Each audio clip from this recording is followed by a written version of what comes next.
Hey everybody, welcome to What Culture. I'm Scott, and I'm going to have a bit of a talk about the end of Tomb Raider. Now, hopefully you've seen it, because this is a full-on spoiler video. We're going to delve into what the ending means, what the different sort of looks at her potential new costume are going to be.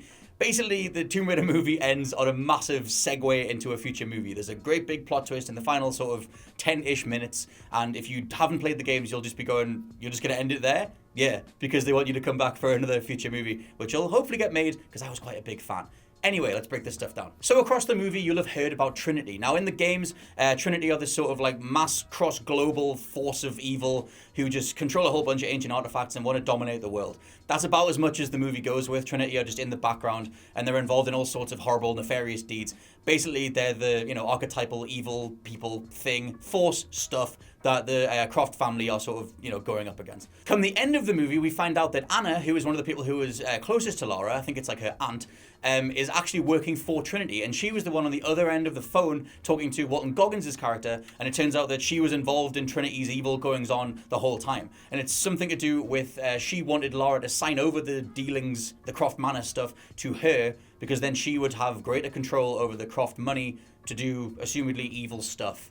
Again, it's all left up in the air. But what you need to know is that Anna is a character from the game who, again, double crosses her. And now she dies in Rise of the Tomb Raider, but she pretty much is one of the main antagonists across that game, which potentially means that she's going to be the big villain in Tomb Raider 2 or wherever the hell we go from here. One of the more interesting things, though, is the way that the movie ends, which is the final shot of her with the twin pistols and the ponytail. Now, many people will remember this as the classic Lara look from the late 90s, or the one that she carried across some of the 2000s before the 2013 game rebooted her.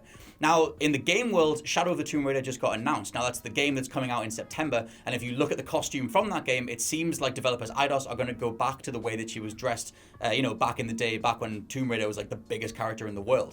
Depending on how much you like the 2013 reboot, the more survivalist edge, you may or may not be in favor of that. But that seems to be the way that maybe the movie's going too. I guess it's probably going to hinge on how the movie does. I don't know the box office figures because it's only been out for a few days at this point. But if Tomb Raider starts to perform well and they start to tap back into the way that Lara Croft was this huge media-dominating icon towards the end of the 90s, then we'll get a whole slew of future films. Another massive tease / please give us more movies thing that's at the end of the movie is Richard Croft has apparently been collating a whole bunch of information as to where Trinity operate all around the world. He's got this big map with all these big red lines pointing to evil people are here, here, here, and here. And Lara sort of finds this and goes, that'll be Tomb Raider 2, 3, 4, 10, whatever, depending on how big this is going to go. It's pretty much a way for the filmmakers to quote-unquote guarantee or at least stimulate up some sort of buzz towards future movies in the franchise. I mean, everything has a shared universe now, so we need to have this fleshed out thing with all these different connections that get teased and all that kind of stuff. But one of the main takeaways from the ending of Tomb Raider is that it ends in a way that says Lara will go on. And as the movie works as an origin story, very much the same way that the 2013 game rebooted her, it is a way of saying, okay, now the Lara that you know and love or recognize a little bit more is the one that we're going forward with. To be honest, there's not that much to pick apart in terms of actually connecting it to the future movies.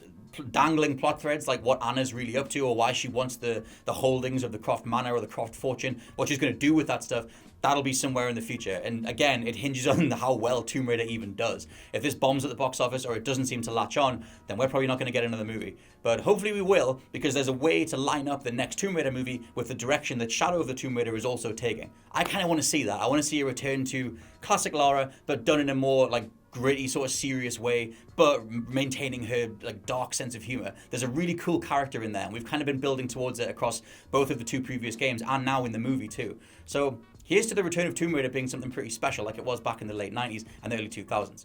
Regardless, let me know what you think down in the comments below. Have you seen Tomb Raider? What did you think? Was it good? Was it bad? I've been Scott from WhatCulture.com, and I'll catch you soon. Hey guys, thanks for making it to the end of the video. Aren't you a star? Don't forget to like, share, and subscribe below. And also, there's probably more content floating up above my head, so why not check that out as well? Could be a laugh. Probably. 6 out of 10.